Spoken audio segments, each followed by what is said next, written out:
Flight কয়টায়? আমার flight 9:25। আপনি এখানে কখন আসছেন?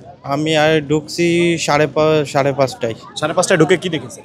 দেখেছি আমি আগুন দেখেছি। আগুন দেখার পর কর্তৃপক্ষের সাথে বিমান কর্তৃপক্ষের সাথে ঢোকার চেষ্টা করছি। ওরা বলতেছে যে আপনার ফ্লাইটের টাইম এখনও দেরি আছে, আপনি ওয়েট করেন, স্বাভাবিক হলে আমরা ফ্লাইট করাইবো। আপনি যে এজেন্সির মাধ্যমে যাচ্ছেন তাদের সাথে যোগাযোগ করেছেন কি? এজেন্সি আমারে কইছে আপনি থাকেন ওখানে, যদি আমাদের কাছে কোনো মেসেজ আসে আপনারা জানাই দিব, সমস্যা নাই, আপনি এখনও থাকেন এয়ারপোর্টের ভিতরে। আপনি কোন দেশে যাচ্ছেন? আমি দুবাই যাচ্ছি।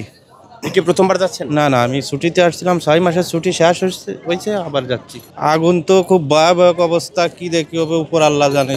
আগুনের অবস্থা তো খারাপ। আপনাদের কি মনে হচ্ছে যেতে পারবেন? এখন উপর আল্লাহ জানে আর কি, বিমান কর্তৃপক্ষ কি করবে, তারা টাকার সিদ্ধান্ত বুঝে আমরা বলতে, টাকার সিদ্ধান্তের উপরে তো আমাদের কিছু হাত নাই। আমার ফ্লাইট 8:45 রাইট টাইম।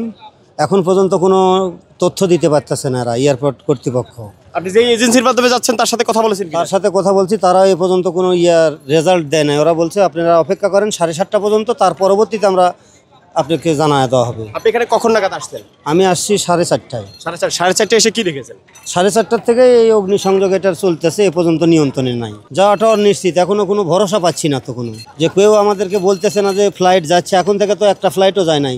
সে শিডিউলে লেখা আছে 4টার যে ফ্লাইট, এখনও শিডিউলে ওই ফ্লাইটের নাম্বার আছেই, ওই নাম্বারটাও আউট হয় নাই এখনও। এ পর্যন্ত এইভাবেই আছে। কর্তৃপক্ষের সাথে কথা বলার চেষ্টা করেন? কর্তৃপক্ষের সাথে কথা বলতে চাইলে ওরা বলতেছে আপনারা ধৈর্য ধরেন, বলতেছি আমরা। আমি 2বার ঢোকার চেষ্টা করছি, ওরা বলতেছে আপনারা ধৈর্য ধরেন, আপনার ফ্লাইট তো দেরি আছে, আপনি ধৈর্য ধরেন, আপনাকে 7:30টার পরে জানানো হবে।